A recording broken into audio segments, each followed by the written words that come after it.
नमस्कार दोस्तों, SN electrical academy के यूट्यूब चैनल पे आप सभी का स्वागत है।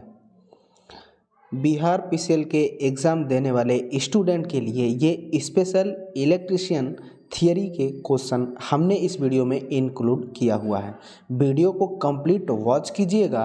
इलेक्ट्रीशियन थियरी के प्रीवियस ईयर के ऑल कंपटीशन में आए हुए एग्ज़ाम को हमने इस वीडियो में इंक्लूड किया हुआ है। वीडियो कंप्लीट वॉच कीजिएगा, बहुत कुछ सीखने को मिलेगा। चलिए आज के सेशन को हम स्टार्ट करते हैं और स्क्रीन पे फर्स्ट नंबर जो क्वेश्चन है कि ओम का नियम के लिए सही होता है। जो ओम का नियम है वो दिए गए ऑप्शनों में से किस पे लागू होता है, आपको ये आंसर करना है। ओम का जो नियम होता है कि भौतिक परिस्थितियाँ जैसे ताप दाब कांस्टेंट हो तो उसमें किसी कंडक्टर में फ्लो होने वाली करंट और इस कंडक्टर के सिरों पर उत्पन्न होने वाला वोल्टेज आपस में समानुपाती होता है। यानी हम कहते हैं कि I समानुपाती V, और ये समानुपाती का जब चिन्ह हम हटाते हैं तो एक कांस्टेंट ले लेते हैं, तो इसी को हम लिख देते हैं R = V/I। यही ओम का नियम है। अब ओम का जो नियम होता है यह धात्विक चालकों पे लागू होता है। क्यों? क्योंकि जिस तरीके से आप वोल्टेज बढ़ाएंगे उसी रेशियो में यह करंट भी बढ़ेगी। इसका जो आरेख होता है वह करंट वर्सेस वोल्टेज का एक सीधी रेखा प्राप्त होता है। तो गैर धात्विक चालकों पे ये लागू नहीं होगा, धात्विक चालकों पे लागू होगा। यानी वह कंडक्टर जिस पे पीटीसी के अंतर्गत आते हैं, पॉजिटिव टेम्परेचर कोफिशिएंट के अंतर्गत आते हैं, उस पे ओम का नियम लागू होता है। अरैखिक उपकरणों पे नहीं, रैखिक उपकरणों पे लागू होता है। इसके बाद सी ऑप्शन कह रहा है कि बदलते तापमान पर धातु चालकों पर, मेटल वाले पर ये लागू होता है। तो ये बिल्कुल करेक्ट है, ऑप्शन नंबर सी। अगला क्वेश्चन, अगला जो क्वेश्चन है सेकंड नंबर की निम्नलिखित में से कौन सा सरल इलेक्ट्रॉनिक सर्किट का आवश्यकता है। एक इलेक्ट्रॉनिक सर्किट है, उसमें सर्किट को कंप्लीट करना है तो उसमें किसकी आवश्यकता होगी, आंसर करना है। क्या रेजिस्टेंस की आवश्यकता होगी, करंट की आवश्यकता होगी, वोल्टेज की होगी या पाथ की होगी? तो उसमें पाथ की आवश्यकता होगी। यानी उस इलेक्ट्रिकल सर्किट में एक मार्ग की आवश्यकता होती है। तो यहाँ पे हम पाथ आंसर करेंगे ऑप्शन नंबर डी। क्यों? क्योंकि ये एक कॉमन सर्किट अगर हम लेते हैं तो इसको हम पॉजिटिव टर्मिनल कहते हैं और इसको निगेटिव टर्मिनल कहते हैं। तो करंट जो फ्लो होती है वो पॉजिटिव टर्मिनल से निगेटिव टर्मिनल की ओर होती है। और किसी भी सर्किट में करंट के फ्लो का अगर कोई जिम्मेदार है तो वो इलेक्ट्रॉन होता है, और करंट के फ्लो होने के ठीक अपोजिट डायरेक्शन में इलेक्ट्रॉन का फ्लो होता है। तो यहाँ पे होगा कि करंट जो फ्लो होगी वह पॉजिटिव से निगेटिव की तरफ होगी, लेकिन इसमें इलेक्ट्रॉन का जो फ्लो होगा वह निगेटिव से पॉजिटिव की ओर होगा। तो सर्किट कंप्लीट करने के लिए हमें पाथ की आवश्यकता होगी। तो यहाँ पे option number D correct answer हो जाएगा। ये भी याद रखिएगा साथ ही साथ कि किसी भी कंडक्टर में करंट फ्लो का अगर कोई जिम्मेदार है तो वह इलेक्ट्रॉन होता है। अगला क्वेश्चन, अगला जो क्वेश्चन है थर्ड नंबर कि एक तुल्यकाली मोटर है। एक तुल्यकाली यानी सिंक्रोनस मोटर किस प्रकार की मोटर होती है? तो इसमें कुछ पॉइंट याद रखिएगा। सिंक्रोनस मोटर जो होती है वह सेल्फ स्टार्ट मोटर नहीं होती है। दूसरी चीज़ कि सिंक्रोनस मोटर जो होती है वह डबल एक्साइटेड मोटर होती है। क्यों? क्योंकि इसको सप्लाई देने के साथ साथ इसके फील्ड वाइंडिंग को हमें डीसी सप्लाई की भी आवश्यकता होती है, इसीलिए हम इसे डबल एक्साइटेड मोटर भी बोला करते हैं। इसके बाद सिंक्रोनस मोटर जो है यह मोटर तीनों पावर फैक्टर पे वर्क कर सकती है, इसके एक्साइटेशन को हम परिवर्तित करके। अब यह मोटर है लीडिंग पावर फैक्टर पे भी वर्क कर सकती है, लैगिंग पावर पे भी और यूनिटी पावर फैक्टर पे भी। ये लीडिंग, लैगिंग और यूनिटी जो होगा ये एक्साइटेशन पे डिपेंड करेगा। यहाँ पे क्वेश्चन पूछा है कि तुल्यकाली मोटर है, सेल्फ स्टार्ट याद रखिएगा सिंक्रोनस मोटर जो होती है वो सेल्फ स्टार्ट नहीं होती है, गलत आंसर है। सार्वभौमिक मोटर है, सार्वभौमिक मोटर जो होती है वह यूनिवर्सल मोटर होती है, तो ये भी गलत हो जाएगा। अतुल्यकाली मोटर नहीं, ये सिंक्रोनस मोटर होती है, सिंक्रोनस स्पीड पे वर्क करती है, जिसे हम सिंक्रोनस स्पीड NS कहते हैं, और इसका formula NS equal to synchronous speed equal to NS minus NR upon NS हो जाता है, और यहाँ से परसेंटेज में भी निकलता है। इसका जो जवाब हो जाएगा कि सिंक्रोनस मोटर जो होती है वह सेल्फ स्टार्ट नहीं होती है। दिए गए ऑप्शन के अकॉर्डिंग हम डी नंबर ऑप्शन पे चले जाएंगे, non self start motor, option number D बिल्कुल करेक्ट आंसर हो जाएगा। और ये भी याद रखिएगा सिंक्रोनस मोटर में जो स्लीप का मान होता है वो हमेशा 0 होता है। क्यों? क्योंकि यह सिंक्रोनस स्पीड पे वर्क करती है, अर्थात सिंक्रोनस स्पीड और रोटर स्पीड में अंतर जो होता है वो 0 का होता है। अगला क्वेश्चन, अगला जो क्वेश्चन है 4 नंबर की सिंक्रोनस मोटर शुरू होने में विफल हो जाती है। अगर कोई सिंक्रोनस मोटर है वह स्टार्ट होने में विफल होती है तो उसका कारण क्या है? इसके कारण में कई कारण होते हैं, फिलहाल ऑप्शन के अकॉर्डिंग यहाँ पे हमको प्रीफर करना है। तो ऑप्शन ए कह रहा है कि आपूर्ति वोल्टेज बहुत कम है तो सिंक्रोनस मोटर विफल हो सकती है। वैसे में याद रखिएगा कि सिंक्रोनस मोटर जब स्टार्ट होती है तो स्टार्टिंग में इंडक्शन मोटर की तरफ वर्क करती है, इसके बाद वह सिंक्रोनस स्पीड की तरफ चली जाती है। फिलहाल यहाँ पे विफल होने की बात किया है तो हम लो वोल्टेज की तरफ प्रेफर करेंगे, यानी option number A correct answer हो जाएगा। अगला क्वेश्चन, अगला क्वेश्चन है 5 नंबर की तुल्यकाली मोटर केवल तभी ही चलेगी जब उसके पास स्लिप का मान होगा। यानी सिंक्रोनस मोटर किस स्लिप पे वर्क करती है, हमेशा की बात किया गया है तो 0 स्लिप पे, यानी option number A correct answer हो जाएगा। अब ये स्लिप आया कैसे, ये देखिए, स्लिप केवल अगर हम स्लिप की बात करें, स्लिप एस इक्वल टू हो जाएगा तो NS माइनस NR हो जाएगा। NS जो है ये सिंक्रोनस स्पीड है और NR जो है वो रोटर स्पीड है। जब सिंक्रोनस स्पीड में से रोटर स्पीड आप माइनस करेंगे तो वो स्लिप आ जाएगा। अब इसी स्लिप को हम परसेंटेज में स्लिप करेंगे तो स्लिप परसेंट इक्वल टू हो जाता है NS minus NR upon NS हो जाता है। ये परसेंटेज स्लिप में आएगा, ये अंशीय स्लिप है। अगर इसी को परसेंटेज स्लिप में करेंगे तो यहाँ केवल 100 में इनटू कर देंगे। अगर 100 हटाएंगे तो ये अंशीय स्लिप होगा, यहाँ 100 कर देंगे तो ये परसेंटेज स्लिप हो जाएगा।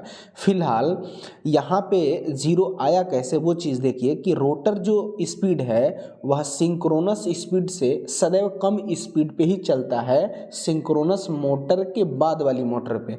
लेकिन सिंक्रोनस मोटर में ऐसा होता है कि रोटर जो होता है वह सिंक्रोनस स्पीड पे ही वर्क करता है। जैसे मान लीजिए कि सिंक्रोनस स्पीड जो है 3000 है तो इसका जो रोटर होगा सिंक्रोनस का वो भी 3000 पे ही वर्क करेगा, अर्थात इसमें जो स्लिप होता है 0 होता है। ऑप्शन ए करेक्ट हो जाएगा। अब स्लिप का ये फार्मूला हो जाएगा, अंशीय स्लिप का ये फार्मूला हो जाएगा, और परसेंटेज स्लिप पूछता है तो केवल यहाँ पे 100 से इनटू कर देंगे तो वह परसेंटेज स्लिप हो जाता है। अगला क्वेश्चन, अगला जो क्वेश्चन है 6 नंबर की आर्मेचर में वाइंडिंग जुड़ी होती है। जो आर्मेचर पे वाइंडिंग होती है वो किस क्रम में जुड़ी होती है, आंसर करना है। आर्मेचर ऐसे होता है और आर्मेचर पे स्लॉट कटे होते हैं, इसी में वाइंडिंग की जाती है। तो वो 2 टाइप में होती है, या तो आप श्रेणी में भी व्यवस्थित कर सकते हैं या समानांतर में भी इसे व्यवस्थित कर सकते हैं। Option number C correct answer हो जाएगा। अब इसमें क्या होता है कि ये आर्मेचर जो होता है एक शाफ्ट पे होता है। अब इस शाफ्ट पे कम्यूटेटर भी लगा रहता है और यहीं पे राइजर भी होता है। ये राइजर के माध्यम से कम्यूटेटर और कम्यूटेटर के माध्यम से यहाँ पे 2 ब्रश लगे रहते हैं। वह सर्किट में करंट वोल्टेज को भेजने के लिए यह कम्यूटेटर से स्पर्श करता हुआ करंट और वोल्टेज को ग्रहण करता है। ये भी याद रखिएगा कि आर्मेचर ही एक ऐसी वाइंडिंग है जिसमें करंट या वोल्टेज बनता है, इंड्यूस्ड किया जाता है, और अपने रिक्वायरमेंट के अनुसार हम उसे एसी और डीसी में कन्वर्ट किया करते हैं। ये भी याद रखिएगा कि कोई भी मशीन हो जनरेशन वाली, उसमें सदैव एसी ही एनर्जी को उत्पन्न किया जा सकता है सदैव। अब अपने अकॉर्डिंग हम अपने रिक्वायरमेंट के अनुसार उसको बदलते हैं। जैसे कि अगर मशीन है तो इसमें एसी ही पैदा होगी, अब हमें एसी चाहिए तो इसे हम स्लिप रिंग के माध्यम से ले लेंगे। अगर हमें डीसी चाहिए तो वहाँ पे हम कम्यूटेटर की मदद ले लेंगे। अगला क्वेश्चन, अगला जो क्वेश्चन है 7 नंबर की डीसी मशीन के किस भाग में ईएमएफ प्रेरित होता है। अभी हमने प्रीवियस क्वेश्चन में इसका डिस्कशन किया कि कोई भी मशीन हो अगर उसके अंदर करंट या वोल्टेज पैदा हो रहा है तो वह उस मशीन के किस भाग में पैदा होता है, तो आर्मेचर वाइंडिंग में होता है। ऑप्शन नंबर सी बिल्कुल करेक्ट आंसर हो जाएगा। यहाँ पे एक चीज़ याद रखिएगा, कम्यूटेटर की बात किया है। कम्यूटेटर करता क्या है, तो ये एसी टू डीसी या डीसी टू एसी दोनों करता है। अब देखिए, कम्यूटेटर एक ऐसा पार्ट है, अगर इसके इनपुट पे आप एसी देंगे तो इसके आउटपुट पर यह डीसी देगा। अगर कम्यूटेटर के इनपुट पर डीसी देंगे तो आउटपुट पर एसी देगा। ये कम्यूटेटर का फंक्शन होता है। और एक आता है स्लिप रिंग। स्लिप रिंग जो होती है, इसका इनपुट अगर एसी है तो इसका आउटपुट भी एसी रहेगा, अगर इनपुट डीसी है तो इसका आउटपुट भी डीसी हो जाएगा। अगला क्वेश्चन,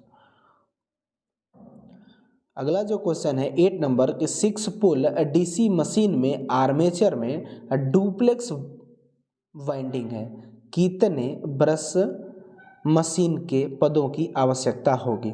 दो चीज़ यहाँ देखिएगा, पोल की संख्या 6 है और यहाँ पे आर्मेचर में जो वाइंडिंग किया गया है वो डुप्लेक्स है, और वाइंडिंग का जो नेचर है वह यहाँ पे जिक्र नहीं किया गया है। अब देखिए, इसमें डीसी मशीनों में बाइंडिंग दो तरीके से होती है। एक तो होती है लैप बाइंडिंग और दूसरी होती है वेव बाइंडिंग। अब इसमें पैरेलल रास्तों की संख्या पूछा जाए लैप बाइंडिंग में तो क्या होता है, पोल इनटू प्लेक्स होता है। ठीक है, अब प्लेक्स है तो इसमें क्या है कि एक आता है सिंप्लेक्स, तो सिंप्लेक्स है तो 1 से गुणा करेंगे, मतलब प्लेक्स की संख्या पे 1 रखेंगे। अगर डुप्लेक्स है तो प्लेक्स की संख्या पे 2 रखेंगे, अगर ट्रिप्लेक्स है तो 3 रखेंगे, क्वाडुप्लेक्स है तो 4 रखेंगे। ये होता है, लेकिन पोल इनटू प्लेक्स किसमें, लैप बाइंडिंग में। लेकिन अगर वेव बाइंडिंग है तो वेव बाइंडिंग के लिए क्या होता है, इसमें पैरेलल रास्तों की संख्या एक तो सदैव 2 होती है, लेकिन अगर प्लेक्स की इसमें बात करेगा तो इसमें प्लेक्स में क्या होता है, तो 2 इंटू प्लेक्स होता है। याद रखिएगा, यहाँ लैप में पोल इंटू प्लेक्स था, लेकिन वेव में 2 इंटू प्लेक्स हो जाएगा। और पुनः वही कंडीशन, अगर सिंप्लेक्स है तो प्लेक्स पे 1 ले लेंगे, डुप्लेक्स है तो 2 ले लेंगे, ट्रिप्लेक्स है तो 3 ले लेंगे, क्वाडुप्लेक्स है तो 4 ले लेंगे। ये कंडीशन है। चूंकि यहाँ पे न वेव किया है न लैप किया है तो हम दोनों तरीके से आपको समझा देते हैं। अब यहाँ पे डुप्लेक्स है, तो डुप्लेक्स है तो याद रखिएगा पोल कितना है, 6 है, तो 6 पोल इंटू डुप्लेक्स 2, तो 6 दूनी का 12। अगर यह क्वेश्चन लैप के अकॉर्डिंग पूछा है तो आंसर 12 हो जाएगा, ऑप्शन नंबर ए। यदि वेव के अकॉर्डिंग पूछता तो क्या होता, तो वेव के अकॉर्डिंग क्या हो जाएगा, 2 इंटू प्लेक्स, तो प्लेक्स कितना है 2, डुप्लेक्स है ना, तो 2 कर देंगे तो 2 दूनी का 4 हो जाएगा, यानी वेव के अकॉर्डिंग 4 हो जाएगा। ऑप्शन नंबर सी हो जाता उस कंडीशन में वेव के, और लैप के कंडीशन में 12 हो जाता। फिलहाल यहाँ टाइपिंग मिस्टेक है, दोनों तरीके से हमने समझा दिया। उम्मीद होगी आप सबको ये क्वेश्चन अच्छे से समझ में आया होगा। अगला क्वेश्चन, अगला जो क्वेश्चन है 9 नंबर की एक 6 पोल डीसी मशीन में आर्मेचर में डुप्लेक्स लैप वाइंडिंग है, इस मशीन में कितने समानांतर रास्ते होंगे। अब देखिए, यहाँ पोल जो है वह 6 है और वाइंडिंग का नेचर जो है वो डुप्लेक्स है, और वाइंडिंग जो है वो लैप है। लैप बाइंडिंग है तो इसमें पैरेलल रास्तों की जो संख्या हम निकालेंगे, समानांतर रास्तों की संख्या, वो पोल इंटू प्लेक्स कर देंगे, जैसा कि पिछले क्वेश्चन में हमने एक्सप्लेन किया। अब पोल देखिए यहाँ पे 6 है और प्लेक्स जो है वह क्या है 2 है, तो 6 दूनी का 12, यानी ऑप्शन नंबर डी 12 पैरेलल रास्ते हो जाएंगे। Option number D correct answer हो जाएगा। अगला क्वेश्चन, अगला जो क्वेश्चन है 10 नंबर की एक 4 पोल सिंप्लेक्स लैप वाइंडिंग आर्मेचर में समानांतर रास्तों की संख्या। अब यहाँ पे देखिए कि लैप बाइंडिंग है लेकिन सिंप्लेक्स है। सिंप्लेक्स में प्लेक्स की संख्या कितनी होती है? 1 होती है। पोल की संख्या 4 है। समानांतर रास्तों की संख्या पूछा है, तो समांतर रास्ते जो हो जाएंगे वो पोल इनटू प्लेक्स हो जाएगा। अब यहाँ पे पोल कितना है क्वेश्चन में देखिए 4 दिया है और प्लेक्स है। हमने अभी प्रीवियस क्वेश्चन में बताया कि अगर सिंप्लेक्स है तो वहाँ पे प्लेक्स क्या लेना है? 1 लेना है। डुप्लेक्स है तो 2 लेना है। ट्रिप्लेक्स है तो 3 लेना है। क्वाड्रुप्लेक्स है तो 4 लेना है। यहाँ सिंप्लेक्स है तो 1 ले लेंगे, तो 4 इंटू 1 4 एकम 4 हो जाएगा। यानी इस क्वेश्चन का आंसर मतलब कि इसमें पैरेलल रास्तों की संख्या 4 हो जाएगी। ऑप्शन नंबर बी बिल्कुल करेक्ट आंसर हो जाएगा। तो प्यारे साथियों, इस वीडियो में हम इतने ही क्वेश्चन को रखते हैं। इसका नेक्स्ट पार्ट बहुत जल्द आपके बीच आएगा। तब तक वीडियो को लाइक करें और अपने दोस्तों में भी आप सब वीडियो को ज़रूर शेयर करें। तो इस वीडियो में बस इतना ही। तब तक के लिए bye bye, take care, thanks for watching this video.